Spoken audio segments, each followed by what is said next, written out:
A gente teve aqui falas covardes, eu digo aqui, não tenho coragem, não tenho medo, tenho coragem para falar, né? Que vocês, governadores, são covardes, tá? O Tarcísio veio com uma desculpa ali que o Brasil precisa entregar alguma coisa para o Trump.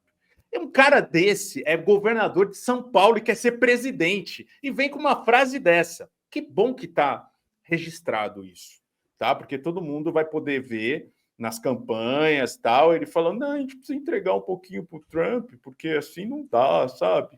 Economia da tensão, velho, o Trump vive da economia da tensão, disse ele, e defende que o governo brasileiro entregue alguma vitória para o presidente norte-americano. Vamos ver aqui a frase do Tarcínico, que com essa postura servil, essa postura entreguista, quer ser presidente do Brasil. Você vai entregar o país para esse canalha?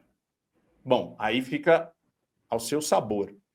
Acho que até é fundamental compreender um pouco do estilo do presidente americano. É um presidente que vive da economia da tensão. É um presidente que gosta de sentar com um chefe de Estado, botar um chefe de Estado sentado do lado dele e dizer, olha, conseguiu uma vitória. E ele está querendo colecionar vitórias. Ele quer. Então, por que não entregar alguma vitória para ele? Por que não fazer alguns gestos? Acho que até Cara, você imaginou que você ia ver um governador de São Paulo? Eu já imaginei, né? Você vindo do Tarcísio, mas com essa postura entreguista, com isso, com essa análise pueril, essa análise ingênua, essa análise tacanha. Ah, porque o Trump vive de tensão, então o Brasil precisa entregar alguma coisa para ele. Vai dar o cu para ele. Sabe por quê? Porque se entregar, ele vai querer mais. Desculpa. Falando em faleja, de novo, a palavra que está proibida. Exatamente. Não, eu sei que a extrema-direita, ela não é prolífica em entregar pessoas com coragem, com fibra moral. Muito pelo contrário, né? O que é a extrema-direita? A extrema-direita tem como regra atacar principalmente pessoas em condição de vulnerabilidade. Quem é o inimigo para a extrema-direita? O transexual, o morador de rua, vide o caso do Padre Júlio, o nóia da Cracolândia, o ambulante. A pessoa em situação de vulnerabilidade é o inimigo perfeito para a extrema-direita. Eles nunca enfrentam quem é poderoso. Não é a regra na extrema-direita, ok? Pode ver que essa posição subalterna do Tarcísio, ela é tão absurda, ela é tão ridícula, que a gente lembra com saudades do Cláudio Lembo, que era do PFL, viu, gente? Verdade. Nunca tivemos governador de esquerda aqui em São Paulo. Jamais, nunca tivemos. Mas o Cláudio Lembo, na época do Cansei, e na época também, o Cansei que foi um movimento aqui de parasitas e madames e artistas sem noção em São Paulo por conta da queda do avião da TAM no aeroporto de Congonhas. Eles foram lá, fizeram um estadalhaço, fizeram um show, um comício, sei lá, cara, eu já nem lembro direito como que foi aquele evento ridículo, mas tinha a Hebe, o Seu Jorge, a Ivete Sangalo, o João Dória. E o Cláudio Lembo foi entrevistado na época, que ele estava como governador, porque ele herdou o cargo, né, do Geraldo Alckmin, ou do, se eu não me engano, Geraldo tinha saído para disputar a presidência. Ele falou, são um monte de madame, que nunca se... nunca se organizaram politicamente para nada, e agora ficam tentando aí achar solução para problemas difíceis, solução fácil para problemas difíceis. Foi algo assim que o Cláudio Lembo disse, ele que morreu aí há um tempo atrás.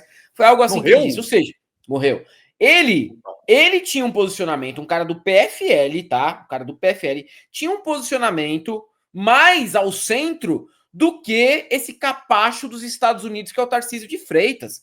Só para vocês terem uma ideia do buraco em que a gente se enfiou. Esse Tarcísio de Freitas, junto com o Caiado, junto com o Romeu Zema, o Cláudio Castro, que você me lembrou ontem que existe, o Ratinho Júnior, Jorginho Melo, talvez a geração dos piores governadores que a gente viu. O Caiado, com toda a trajetória que ele tem na política, no empresariado, não tem coragem de peitar um maluco como o Carluxo. O Romeu Zema, idem. herdeiro, dono de loja em Minas Gerais, não tem coragem de mandar o Carluxo tomar no cu. É um bando de frouxo, cara, que paga pedágio pra família Bolsonaro até o último dia da vida deles. O Carluxo chama os caras de rato e eles respondem: eu entendo, a família tá passando por uma situação difícil. Meu amigo, se alguém me chama de rato no contexto que o Carluxo chamou, eu rompo relação com essa pessoa. Publicamente, é algo que demonstra uma fraqueza jamais vista na política brasileira. Essas pessoas vão assim ser varridas junto com a família do Bolsonaro, porque eles não têm nem hombridade, nem autoestima de falar: quem que é esse Carlos Bolsonaro? Um vereadorzinho federal lá do Rio de Janeiro, que morava junto com o primo? Porra, cadê a resposta com fibra moral que um Cláudio Lembo, que eu reitero, era um cara do PFL, tinha coragem de dar? Que um Maluf tinha coragem de dar? Porra, a direita de hoje é formada só por gente frouxa. Os caras não têm coragem de peitar um Carluxo, brother. O que é um Carluxo? É um merda, um doido, tá? Um doidinho de bairro, doidinho digital. Os caras ficam: eu entendo, realmente. Não é que realmente é o caralho, velho. Vocês estão demonstrando uma fraqueza que a história vai cobrar. Vocês vão morrer bem, vão morrer ricos, vão morrer saudáveis, vão ter atendimentos nos melhores hospitais. Eu sei que a história não cobra nisso. Só que, politicamente, vocês ainda vão se dar muito mal por não terem nenhum tipo de coragem para peitar esses merdas, esses lixos que só tem como objetivo dar golpe aqui no nosso país. É verdade. E a gente tem que falar dele, né? Você falou de governadores entreguistas, né? Governadores frouxos, né? E tem o que a gente vai falar agora, o próximo governador, não é só tudo isso, como é burro, né? O cara é uma porta, né? Uma porta sanfonada, porque não tem carisma, não tem absolutamente nada. É um sujeito, né? Quero me drogar.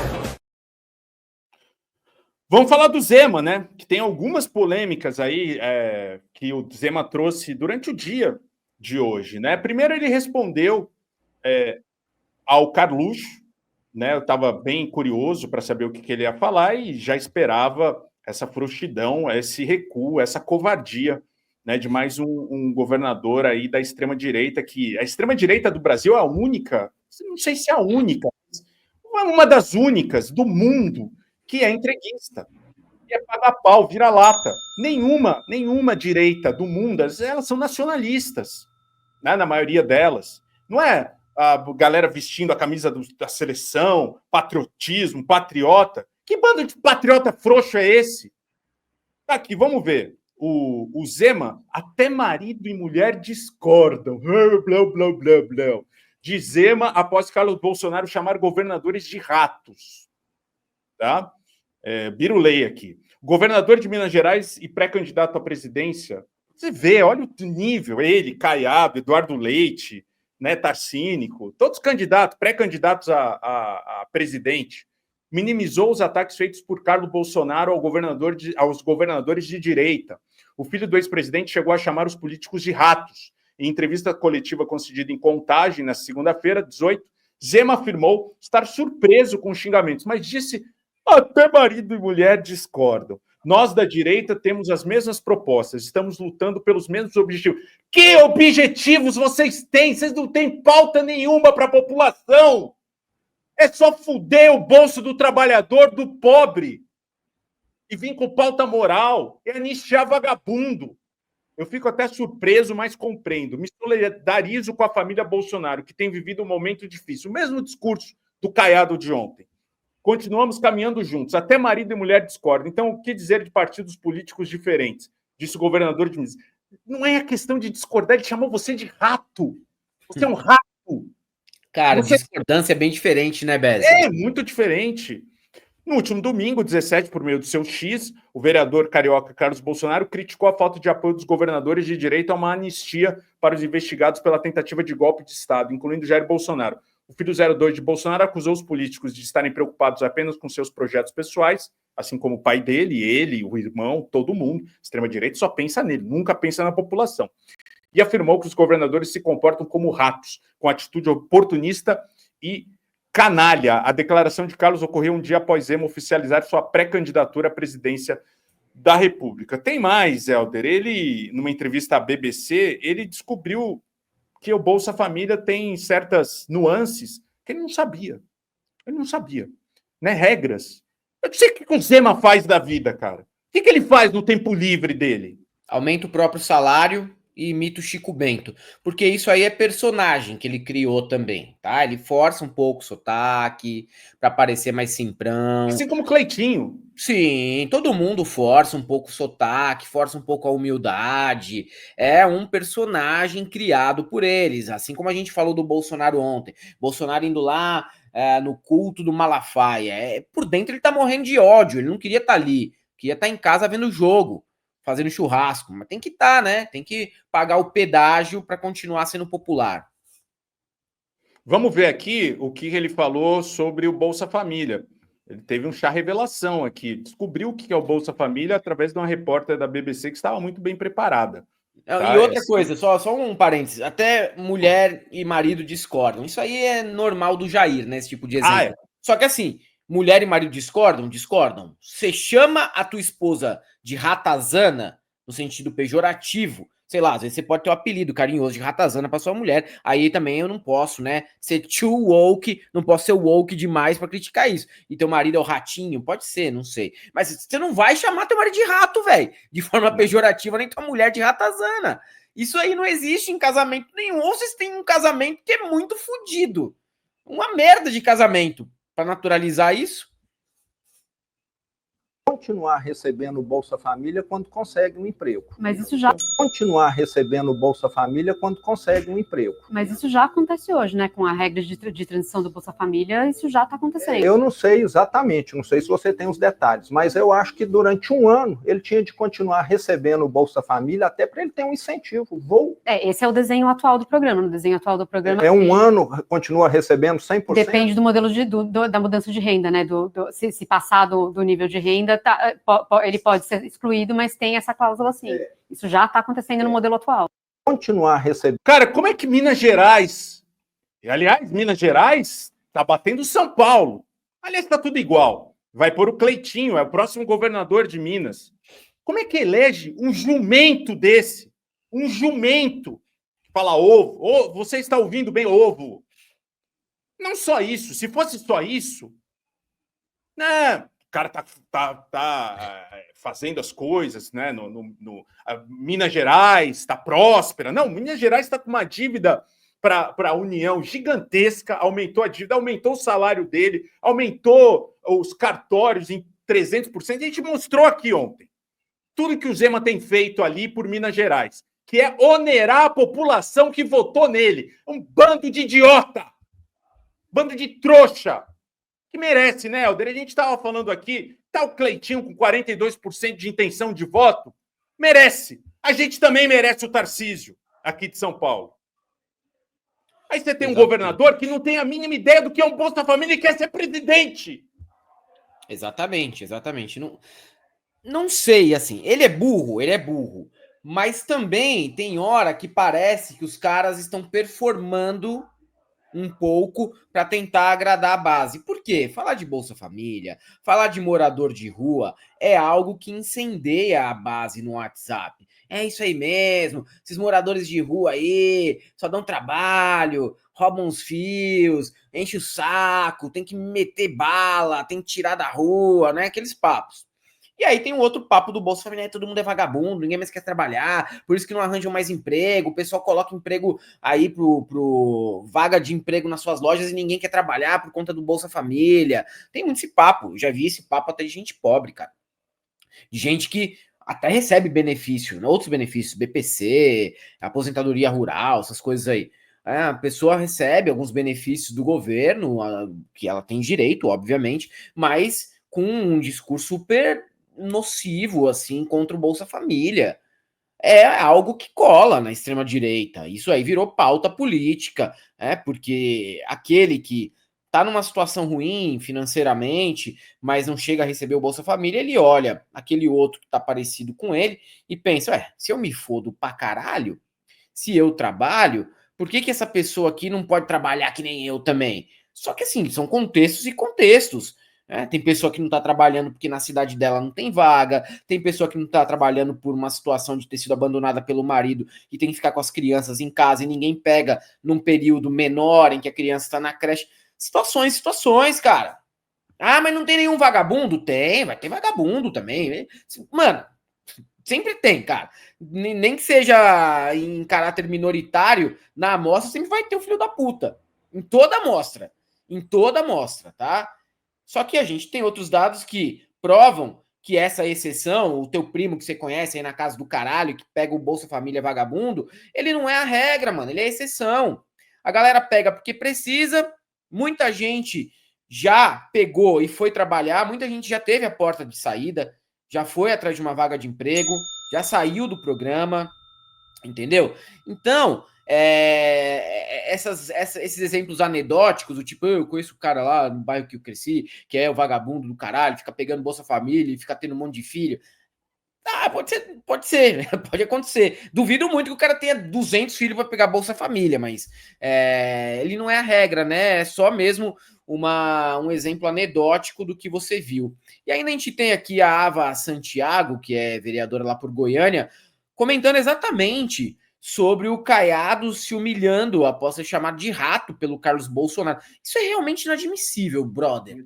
Se eu fosse uma pessoa de direita, eu estaria indignado com o fato do governador que eu votei, ou de um cara que eu admiro, que poderia ser o meu voto para presidente no ano que vem, aceitando ser humilhado assim, por um nada, por um zero à esquerda como o Carluxo. Super constrangida. O governador Ronaldo Caiado diz que entende ter sido chamado de rato pelo Carlos Bolsonaro. Eu entendo esse desabafo de um filho que vê um pai numa prisão domiciliar sem sequer ser julgado. Nem parece o mesmo governador que fez um desembargador ser afastado, porque no voto do desembargador, o desembargador fez uma crítica à polícia militar. O governador parou o que estava fazendo para gravar um vídeo e fez esse desembargador ser afastado aqui pelo TJ Goiás e só teve os seus direitos restituídos porque o Conselho Nacional de Justiça achou uma arbitrariedade sem precedentes. Nem parece o mesmo governador que bate no peito o meu Goiás, a minha polícia, mas ao ser chamado de rato por um vereador, ele diz que entende, que é só um filho aflito, porque o pai está em prisão domiciliar. Imaginem se todos os filhos de pais que estão em prisão sem julgamento resolvessem chamar o governador dessa forma, se ele reagiria da mesma maneira. Quando o Tarcísio, Zema, o Caiado e outros governadores, em busca exclusivamente do espólio eleitoral, eles esquecem que o povo deles, que eles governam, e que o povo brasileiro vai muito além desse calendário das urnas. E quando o Tarcísio diz, vamos dar uma vitória ao Trump, essa vitória custaria uma derrota para os empresários que você governa. Essa vitória representaria uma derrota para o agro daqui de Goiás, uma derrota sobre o PIX, sobre o nosso povo. Então essa vitória que eles pedem porque se comportam com sabugice é, na verdade, a derrota de todos os brasileiros e nós não devemos entregar, porque o Trump passará.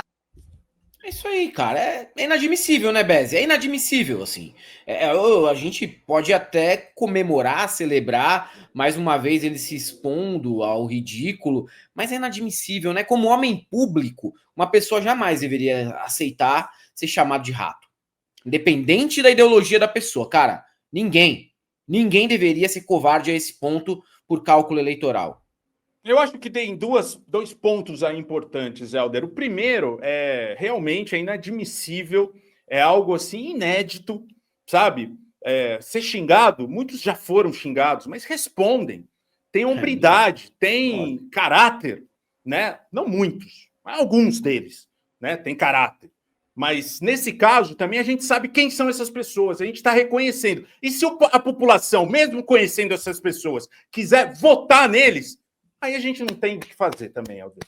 Aí também a gente não tem o que fazer, cara. O Zema está na segunda legislação como governador, vai vir o Cleitinho, o Caiado ali, o Tarcísio se reeleger, se botar a candidatura para se reeleger, vai se reeleger aqui em São Paulo, provavelmente, mas não poderia. É um cara que, imagina, se está preparado para ser presidente, não está preparado para ser presidente da República, não está preparado para ter um cargo executivo. Um cara que vem, vamos entregar uma vitória para o Trump. Foi o que ela falou. Foi o que ela falou. Você vai entregar uma vitória, uma derrota de todo o povo brasileiro, de todo o setor que te apoia. Todo o setor do agro, todo o setor dos empresários, a Faria Lima que apoia vocês. Hoje o dólar subiu, a bolsa caiu. E aí? Será que eles estão ali satisfeitos com o governador falar, não, vamos entregar mais, vamos entregar. Não é possível, cara. Sério, eu nunca vi, Helder. Assim, a gente está aqui há 9 anos, 7 anos falando de política. Esse tipo de sabugice eu nunca vi, cara. Assim, é um negócio inacreditável. Mas, vindo da extrema-direita, a pior notícia da extrema-direita é sempre a próxima. Então a gente vai esperar, ver o que vai acontecer. Exatamente, assim, e a gente imaginava lá no passado, a gente que é aqui de São Paulo, né? A gente imaginava lá no passado que, nossa, Alckmin era o absurdo, João Dória era o absurdo, só que o absurdo foi escalonando. O João Dória, apesar de todos os pesares, ele jamais aceitaria esse tipo de desaforo. Não é do feitio do cara aceitar um desaforo como esse. O Geraldo Alckmin, idem. O Mário Covas, idem. José Serra, idem. E a gente está aí numa geração de políticos, alguns deles que são contemporâneos desses que eu citei. Mas, pelo cálculo eleitoral, eles estão aceitando tudo, brother. E estão aceitando, inclusive, serem chamados de rato por um merda irrelevante como Carlos Bolsonaro. Que é filho do Bolsonaro. É o único predicado dele, se isso for considerado um predicado, é ser filho do Bolsonaro. O cara é vereador do Rio de Janeiro há 50 anos. O cara é um débil mental. Carlos Bolsonaro é um débil mental. Você imagina ser chamado por um doidinho de praça, doidinho de bairro? Ah, por favor, né? Não tem, né, cara? Bom, só estão aí expondo o que eles realmente são. Sim, esse lado soube que eles eram. Tem esse lado que é positivo, eu acho. Demonstra muito bem quem eles são. Muito obrigado, viu? Hoje eu quero te mostrar algo que descobri que pode mudar sua realidade. Uma oportunidade real de trabalhar no Brasil e fazer um dinheiro extra ganhando em dólar. E revolucionar completamente o jeito como você encara a sua rotina. Este print aqui do lado é do Luiz Felipe, que topou experimentar. Nas primeiras 24 horas, após aprender a aplicar o método ensinado pelo Clayson, o Luiz Felipe conseguiu fazer 101 dólares. Se a gente fizer uma conversão genérica, daria mais ou menos uns 500 reais logo no primeiro dia. Eu sei que você já deve ter ouvido muito dessas promessas milagrosas, mas aqui não. Você de fato vai aprender a construir uma renda através da internet. Não é para te deixar rico, mas para te ajudar com as suas contas básicas. E pode ficar tranquilo que você não vai jogar tigrinho, não vai ser prejudicado, nem prejudicar ninguém para ganhar dinheiro. Você vai repetir o mesmo resultado do primeiro dia? Talvez não. Pode ser que demore uns dias para pegar o jeito, mas aplicando tudo direitinho, você chega lá. Só que para entender como funciona muito bem, você precisa assistir às 3 aulas gratuitas. Não é mágica, é trabalho. Mas com liberdade total. Trabalha de onde quiser, quando quiser. Então, se você acredita que essa oportunidade pode ser uma boa para ter uma renda extra, clica no link que está na descrição desse vídeo. Assiste as 3 aulas do Clayson e decide depois. É gratuito e já te ensina uma forma real de renda extra.